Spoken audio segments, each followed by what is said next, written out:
Welcome back to our program. We're going to talk about clothes to wear in the field every day when you're hunting. It's pretty windy outside still. I expect it will be through the evening, so there might be a few of these segments with this thrilling background, and again, I appreciate you bearing with me. Let's carry on. One of the things that is important to me in the field is not stinking, not smelling. Not really so much so that animals can't detect me, more just I just don't like smelling like ass all day every day. So the clothing that I've centered my whole system around is wool. It's pretty much all merino wool on my skin. This is not like thick military wool. This is very thin, breathable wool. It's not the most durable, but if you're aware of its limitations, it can be really great. So for day hunts, I guess let's just start from the bottom and go up. Socks, I do wool socks. So there's different schools of thought whether or not to wear what's called a sock liner under your hiking socks. Sock liners are just these very thin wool socks, and the idea behind them is as you're hiking, your foot is moving a little bit inside of the boot, and this allows a little bit of sliding so that the friction doesn't go right into a hot spot on your boot, but instead can just kind of lightly slide. So I have used these and the system works if it's not super hot out, like in a late season hunt. I do wear double socks. It can be nice for that purpose, but generally I'm just wearing one pair of wool socks, and for a week hunt I just bring 2 pairs of socks and I'll just wash them every couple nights. But these are insane. I don't have particularly stinky feet. I don't have particularly unstinky feet, but these wool socks have been amazing. These are just smart wool. I just happened upon some ones with the Colorado label on them, and over time they became my favorite. So I went online and found them, and there were some available, and they've just been great. They're just calf socks. Long underwear, I do the heavyweight. Basically, you can think of merino underwear as light, medium, or heavy weights, and you'll see a number assigned to those, and that has to do with just think about it basically as the number goes up, the wool gets thicker. The number is GSM, and I'll put right here what it is. The takeaway for these is that I use merino wool for them, but I don't mess with anything that is the light or the medium. My reasoning is most of the time you're not going to be wearing them out here. It's pretty hot during the days. If you're leaving really early in the morning, you'll probably be wearing them actually. But the idea being, if you need them, and you need something that's warm. So why bring why bring a very lightweight warmth layer when the whole point is to solve that problem? So thick merino wool pants. There's a couple, or long underwear, there's a couple other pants to consider. And whatever pant you get, the best material that I've discovered for noise, for durability, for water wicking, for water, I won't say proofness, but water resistance, nylon. Absolutely nylon. So you can kind of go the different tiers of pants, and what I mean by that is there are actually some solid nylon pants sold at Walmart. I think they're made by Wrangle, and they're like 20, maybe 30 bucks a pair. They even have them in camo, and they're great for out here. And they may not be as durable as the fancier nylons, but it's a wonderful starting point to get into those and get out of the cotton or polyester. So this would be the next step up. These are the now infamous Prana Zions, and they're a solid pant. They've got these little buttons on them so that you can roll it up for wading streams. They've got these little drainage holes in the crotch that do absolutely nothing. It's got a built-in belt on it, and these are just your basic nylon pants. They're not double butted, they're not double kneed, but they are fairly durable, and they come in nice earth tones.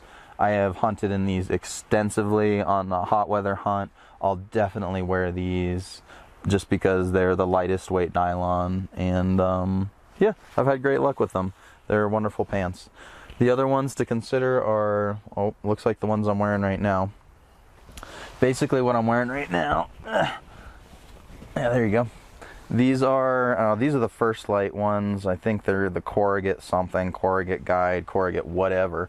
But these are basically these nylon Zion pants just amped up. So what I mean by that is they have thick double kneed. The knee is waterproof on that second layer. They have a built-in foam knee pad, which is not terrible for hiking. Sometimes you might take it out if you know you're going for a long hike. It's not too much drum to get in and out. And these pants also have a waterproof bum, which is great. Another great thing on these is they've got this big old side opening, and that just allows you to vent a lot of heat and just make inappropriate gestures at your hunting partners. So that can be super useful in the field for a number of reasons. But the knee pads are game changers. Before this, I would have to bring a lightweight set of knee pads or just gut it out. The reason being, as we'll get into when we just get into Western hunting basics, you're going to do some crawling. Hopefully you'll do some crawling, because hopefully you'll have some stalking opportunities where an animal's just chilling there and you got to crawl up on it. But when you do that, you're on your hands and knees, and built-in knee pads are fantastic. So these pants are great. These pants are, again, these are the First Light ones. Sitka makes ones. Cryptep makes them. Everybody makes these pants, some version of it. Pick whatever you like. Pick your favorite camo. We'll get into camo coloring, but basically I would just try to match your environment and think of your body as your bottom half is going to be the horizon and below, like the earth, and then your top half is going to be the horizon and above, which is more trees and shrubs and foliage. So the bottom more earth tone, more solid, the top a little bit more broken up. And again, we'll get into this a bit more with hunting basics, and I'll play dress up and show you guys two different types of camo, or a solid and a camo, breaks up your form way better than matching camo pajamas. I know that the Sitka camo pajamas look cool and all that, but it actually is more effective, I found, for concealment. To wear just some brown, some green or brown earth tone pants, not black, that can be a bit too dark, but just some earth tone pants, and then a camo top, camo hat, which we'll get into in a minute, and make sure your hands are all have just paint on them to take the sheen off them, and that's a great way to break up your form effectively. Moving up, get out of here. Moving up on the system, these are merino boxers. They're great. Keep the stink down. They don't have as much like fit and elasticity as maybe your regular briefs, but that's good, I suppose, because they're more merino. They keep the stink down. They're great. I just keep a pair of thin wool shooting gloves, something I can actually shoot with. So these are just surplus wool gloves that I've cut the fingers out of, and I can get a good hook on the bow and get a good feel on the grip with these still, and keep my hands halfway warm on a cold morning. I do have some thicker full finger gloves, of course, that are waterproof and windproof, but I don't like to wear those in the field unless it's really necessary. There's just a lot to manage, so if I can carry these and just keep my hand a little bit like that, I'll tough it out and just bring as little glove as possible. Merino beanie can be a game changer out there. You lose a crap ton of heat through your soles of your feet and the top of your head, and having a beanie of any type, but a merino beanie to insulate you when you're on your way back, is huge. One of the other huge advantages of merino that I just remembered, or wool in general, is that it insulates while it's cold or while it's wet. So it will go a long way in protecting you from hypothermia and things like that. Let's just say you forget your raincoat and you get soaked to the bone. Or let's just say you fall in the creek and you've still got 1.5 miles walk back. I have done that and had my core be surprisingly warm. I mean, I wouldn't want to stay out all night like that, but moving, I was fine. There are all kinds of face mask solutions that you pull down over that have balaclava things that go over your eyes. I've bought one of every single one of them, and I don't like any of them. The one that I've settled on is, I think these are just called Buffs. I don't know if it's made by that company, but it's basically just a very fat tube sock that you can put over like this. And this thing is wonderful for protecting your neck on a really hot day. Just throw it on and it'll keep all the sun off your neck. Don't need sunscreen. You need the same kind of thing. Put it over your ears like that to protect them. And the whole point for this for me is going in on a stock. If I don't have anything on my face, or I've been sweating a lot, want to take the sheen off, or if I just want to feel super stealthy and ninja, you can put that on, then that on, and then you just put something on your eyes and you're good to go. One of the other reasons I really like this one, I'll take this off so you can hear me a little better. One of the reasons I really like this one is that it has a lot of elasticity in it. This is not wool, by the way.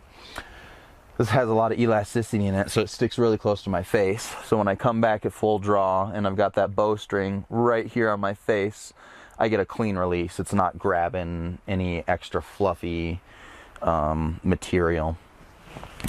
Let's go to tops. Tops, of course, long sleeve merino wool. This one is Kuyu. Just whatever pattern you like, whatever pattern you think is cool, whatever pattern you feel you're confident in. Honestly, camo only goes so far in the whole equation. I think that people like to try to buy success with, particularly with camo, and listen, better to just not be seen. And I know that might sound idealistic, but if they're staring at you, they're pretty good at picking out your form, even if you're wearing camo and have something good behind you to break it up. And animals don't really rely on their eyes anyways. They rely on their nose first and foremost. And so it doesn't matter what camo you're wearing. They all smell the same to them.